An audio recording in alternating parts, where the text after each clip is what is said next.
Bienvenidas, bienvenidos y bienvenides a un nuevo episodio de CEPA Pregunta, este seminario permanente de Política y Administración Pública del Colegio de México. Hoy vamos a hablar sobre la Carta de Madrid, publicada hace poquito más de un mes, y que involucra a senadoras y senadores del Partido Acción Nacional y a Santiago Abascal, presidente del Vox, este partido de ultraderecha en España. Y para ello nos acompaña la doctora Tania Hernández. Y bueno, un poquito sobre nuestra invitada especial. Bueno, es doctora en Ciencias Sociales, está adscrita a la Dirección de Estudios Históricos del INAH y es coordinadora del Seminario Permanente sobre Derechas en México. Ha publicado varios libros, por solo nombrar dos de ellos, está el Partido Acción Nacional, 1939 al 2000, y Tras las huellas de la derecha. Entonces, sí, gracias por estar con nosotros, doctora, bienvenida. Gracias por la invitación.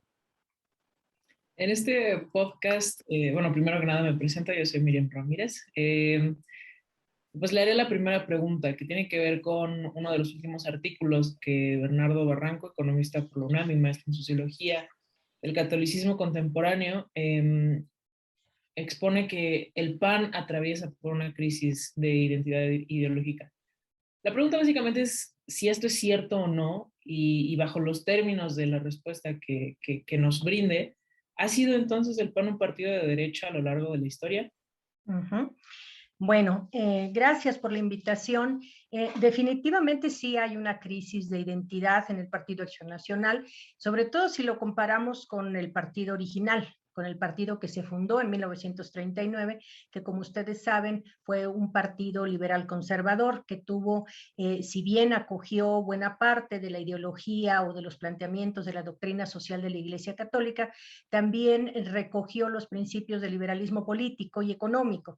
Entonces, en ese sentido, digamos que lo que estamos observando actualmente con este Partido Acción Nacional en 2021, pues sí ha habido un desdibujamiento de ese partido original. Ahora, si este partido es un partido de ultraderecha o de extrema derecha, pues me parece que per se no lo es, o sea, no es una organización que ni nació en esta parte del espectro político, ni actualmente se le puede considerar, yo creo, un partido de extrema derecha.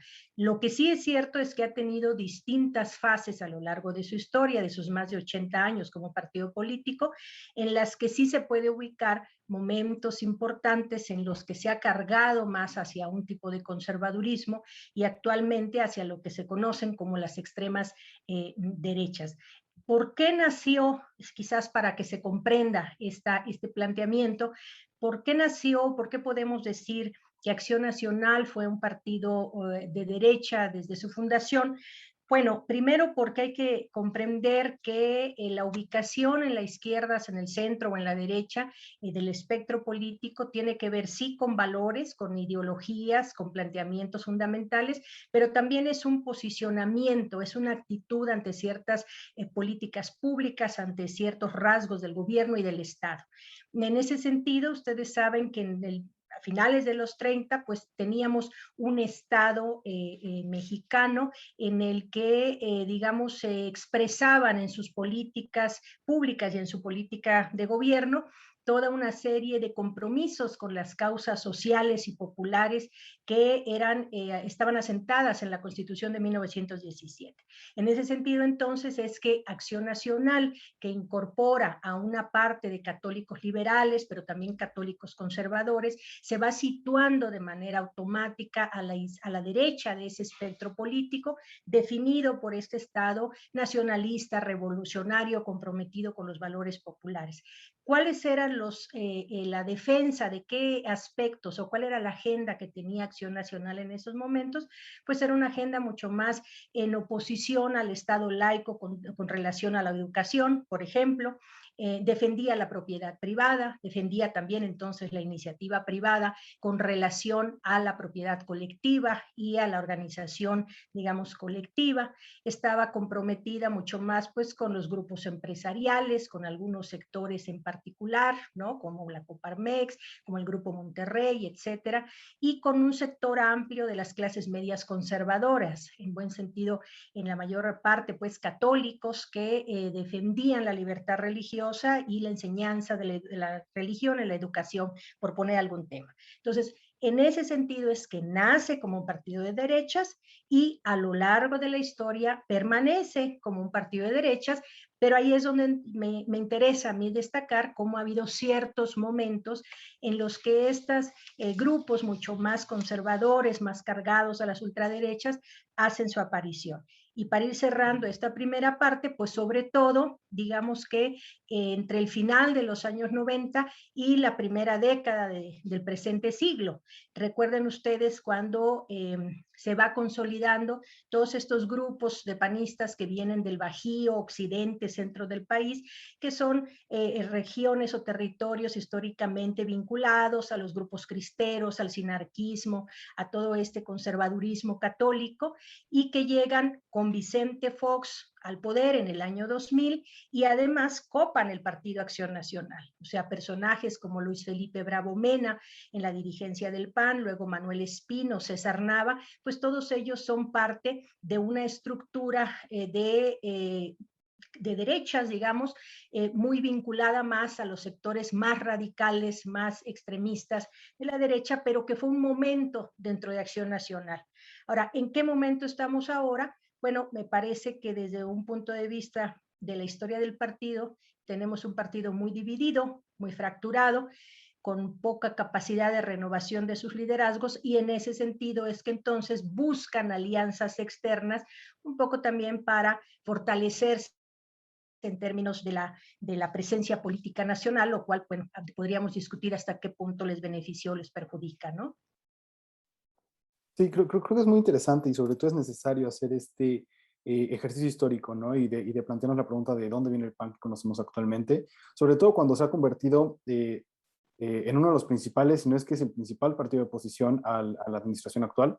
Entonces, ¿usted qué implicación, qué implicaciones considera que hay en cuanto a la Carta de Madrid bueno, la firma de la Carta de Madrid para el PAN como partido de oposición? O sea, ¿va a cambiar la percepción que tiene la gente sobre el partido? ¿Es algo que va a utilizar el gobierno?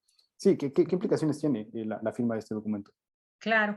Bueno, yo creo que tiene implicaciones hacia adentro del PAN y hacia afuera, evidentemente, ¿no? Primero hay que dividir internamente, pues me parece que podríamos estar de acuerdo en que dividió a Acción Nacional, dividió a su dirigencia y me da la impresión que dividió a las bases panistas, ¿no? Entonces, en ese sentido, pues debilita a la relación, desde mi punto de vista, entre la dirigencia y estos grupos, sobre todo en el Senado de la República, y quizás hay algunos también dentro de la Cámara de Diputados, que están de alguna manera mucho más visibles, ¿no? Porque están como en un espacio mucho más, sí, visible de la política nacional, y entonces divide en términos de alianzas internas. Pero por otro lado, pues también al exterior, me parece que no contribuye en términos de que si lo que Acción Nacional o estos grupos, más bien, porque no fue una firma institucional, no fue la firma del partido, fue la firma de un grupo de legisladores. Si lo que están buscando es construir alianzas, pues me parece que fue una estrategia muy poco inteligente para construirlas, porque por principio de cuentas todos aquellos simpatizantes de Acción Nacional que no estén en este extremo del espectro político, ¿no? De las ultraderechas, pues definitivamente pueden resultar un poco desalentados, ¿no? De ver cómo se pudiera, entre comillas, encaminar la dirigencia de su partido hacia estos tonos mucho más radicales. Y por otro lado, pues afecta también las alianzas con el PRI y con el PRD, ¿no? Que están en este proceso mucho más político-electoral hacia el 2024, con la idea de consolidar esta coalición de Va por México, ¿no?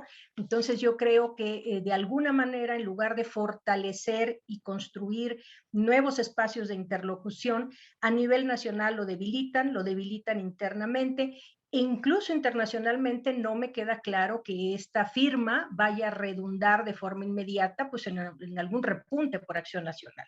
Quizás redunde, y eso sí, en términos pues de estrategias de agenda, ¿no? De estrategias para posicionar ciertos temas en la agenda política nacional a través de iniciativas, etcétera, pero me da la impresión de que a los panistas que firmaron pues también les quedó claro que fue un error. De hecho, varios al día siguiente manifestaron manifestaron su arrepentimiento incluso, ¿no? Y se disculparon por haber firmado esta carta de manera, al parecer, independiente o digamos de forma paralela al discurso y a la estrategia de la dirigencia de Acción Nacional. Y ahora tocando el tema un poco más desde un mirador internacional y más allá de los efectos que tuvo esta carta, ¿existen otras experiencias en diferentes países que nos puedan ayudar a entender los posibles efectos que tiene la relación de un partido con otro de derecha o de ultraderecha? Y si considera que estos fenómenos durante los últimos años han habido un avance de los partidos con esta posición ideológica. Uh-huh. Bueno, definitivamente uno puede tomar nota de lo que pasa, por ejemplo, en América del Sur o de lo que pasa en Europa, ¿no? Pero quizás viene a colación el asunto de la política española, pues porque el caso lo detona un partido español como Vox, ¿no? Entonces, creo que incluso por la tradición histórica, política de nuestro país, pues debiésemos también voltear un poquito a ver esta experiencia, qué está pasando entre el PP y Vox en España, pudiera ser un elemento interesante para retomar. Es importante decir desde el punto de vista historiográfico que, bueno, cada caso es particular, cada caso tiene sus propias coordenadas, hay unas diferencias importantísimas en términos de la vida social, política de cada país que para nada pueden ser, digamos, trasladadas en el análisis, ¿no? Y por otro lado, bueno, pues en el caso de México, por lo menos hasta el momento no tenemos la experiencia de un partido de ultraderecha como es Vox, que a lo mejor eso quedaría como pregunta para otra posible sesión, hasta qué punto puede surgir o no.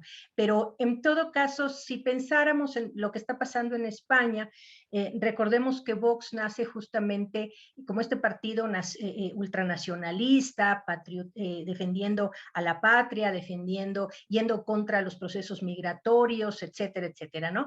Entonces, en ese sentido, digamos que surge en el marco de estas discusiones secesionistas de Cataluña, recordarán ustedes toda la discusión de los regionalismos, ¿no? Y la lucha por las independencias y las autonomías, y en ese sentido, bueno, de alguna manera esta discusión regionalista lo posiciona en el centro del debate público a Vox desde el año 2017, y esto se nota mucho más con su crecimiento en las elecciones de 2019.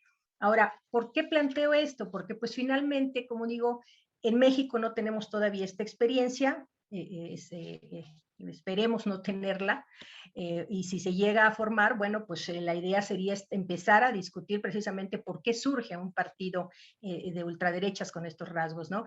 Pero en todo caso, aquí lo que hay que destacar es que el PP español, el Partido Popular Español, que es el partido conservador, que sí es de alguna manera el espejo mexicano de acción, el espejo con Acción Nacional, ¿no? Digamos, el PAN va más en la línea del PP que en la línea de Vox. Entonces, lo que está pasando en España es muy interesante porque el PP de alguna manera se trata de desmarcar de estas acciones radicales, extremas de Vox, ¿no?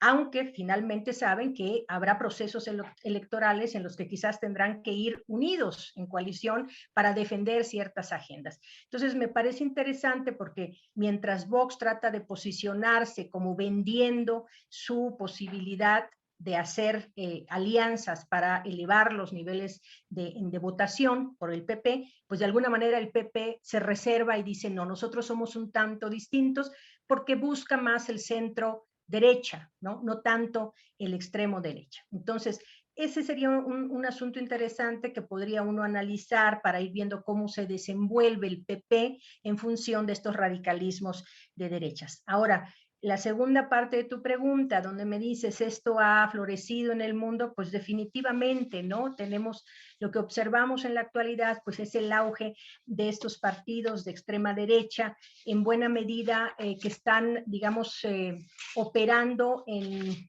lo que ellos llaman en oposición a lo políticamente correcto, ¿no? Haciendo una crítica con relación al sistema de partidos tradicional, haciendo una crítica y además contraatacando esto que ellos llaman la ideología de género, por ejemplo, defendiendo estos procesos ultranacionalistas la defensa también de, digamos, todo lo que tiene que ver con la protección, en algunos casos, de la economía nacional, ¿no? Etcétera, etcétera.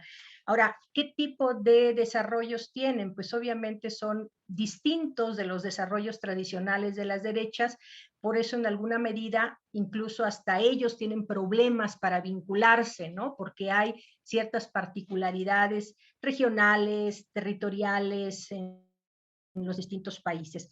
Pero, ¿qué están utilizando? Pues sobre todo las redes sociales, ¿no? Para expresarse, están utilizando webs creadas específicamente para lanzar sus planteamientos, sus plataformas, sus propuestas ideológicas, etcétera.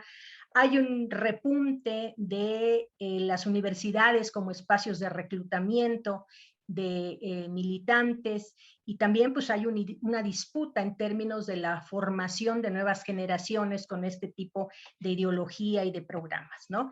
En algunos casos se suelen identificar también con actos muy violentos, por lo que algunos de estos grupos pues a veces se les identifica como posfascistas, ¿no? Entonces, bueno, hay, digamos, una gama amplia que pudiéramos analizar en otra ocasión, pero que, contestando a tu segunda parte de la pregunta, definitivamente hay una efervescencia en Europa conocida como las nuevas derechas europeas y alternativa de derecha en Estados Unidos, ¿no? Entonces, ese es como el panorama, digamos, internacional en el que se inscribe este movimiento de Vox en España. Ok, creo que es interesante, ¿no? Ver cómo no solo evolucionan los partidos en cuanto a una cuestión ideológica, sino también en cuanto a los medios que utilizan para captar votantes, ¿no? O sea, creo que el uso de las redes sociales se ha vuelto indispensable, y también lo vemos en México, ¿no? Como el PAN ha echado mano de eso, ¿no? Y bueno, antes de cerrar el podcast, no sé si pudiera hacerle una pregunta extra. Sí.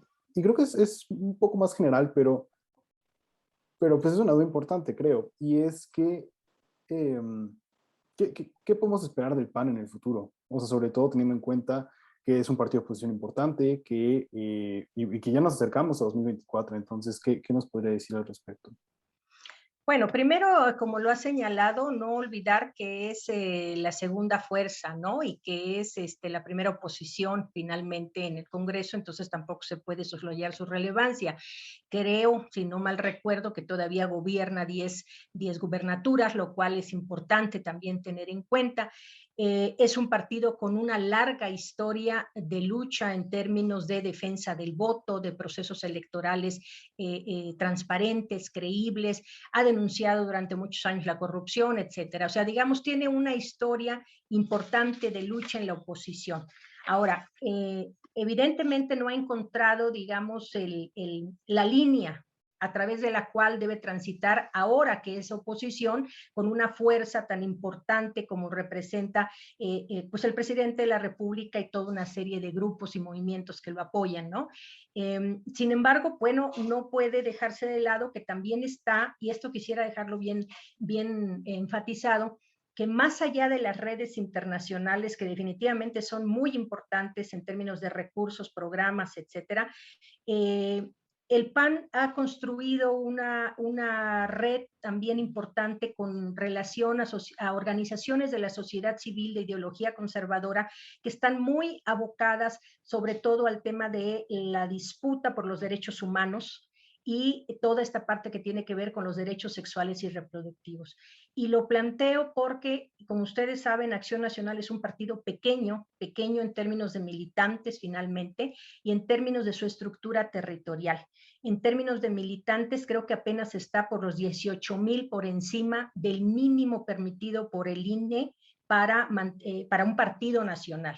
Entonces, vean la capacidad territorial en términos de militancia que pudiese tener Acción Nacional, y además considerar que, bueno, no todas las sedes estatales del PAN pues son lo suficientemente fuertes o desarrolladas como para por sí solo volver a ganar una elección, quizás, ¿no? Entonces, en ese sentido, más allá de las coaliciones que está haciendo con el PRI, con el PRD, que son coaliciones electorales, pues también se está abriendo a la construcción de redes con otro tipo de organizaciones no partidistas, o sea, estas organizaciones no son parte de Acción Nacional, pero que desde mi punto de vista durante procesos electorales importantes le permiten a ciertos candidatos recrear su programa, su discurso y posicionar temas de la agenda que sí pueden captar los apoyos electorales en ese momento. Entonces, para cerrar el comentario, ¿qué podemos esperar de Acción Nacional?